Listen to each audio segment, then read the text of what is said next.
আসসালামু আলাইকুম। আমি doctor Ashraful Islam. Maxon homeo হলের পক্ষ থেকে স্বাগতম। এখন আমি যে রোগটা নিয়ে কথা বলবো সেটা হলো চুলকানি।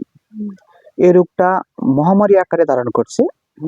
যে প্রচুর পরিমাণে চুলকানি রোগটা সমস্যাটা দেখা দিয়েছে। চুলকানি অনেকগুলা কারণ এবং অনেকগুলা লক্ষণ আছে। কারো চুলকানির পরে কষ পড়ে, কারো রক্ত পড়ে, কারো কোনো কিছুই পড়ে না। হাতে পায়ে শরীরে বিভিন্ন জায়গায় একজিমা বা চুলকানি, অ্যালার্জি এই জাতীয় রোগে এখন প্রত্যেকটা মানুষেরই এই সমস্যাটা দেখা দিচ্ছে। তার সমস্যার সমাধানও আছে। যদি সঠিক ওষুধ পড়ে তাহলে আশা করি ভালো হয়ে যাবে। এখন আমি যে চুলকানির জন্য কথা বলবো সেটা হলো চুলকানি আছে কিন্তু রক্ত, কোষ, পানি বা ফুলে যা কোনো কিছুই না, শুধুমাত্র খালি শরীরে চুলকান। দিন-রাত 24 ঘন্টায় খালি শরীরে চুলকান। চুলকাতে চুলকানির পরে আরো চুলকানি বাড়ে এবং চুলকানির পরে জ্বালা হয়। চুলকানির পরে জ্বালা হয়, চুলকালে আরো চুলকানি বাড়ে। এই ধরনের লক্ষণ যদি থাকে তাহলে একটা মেডিসিন ডোলিকস।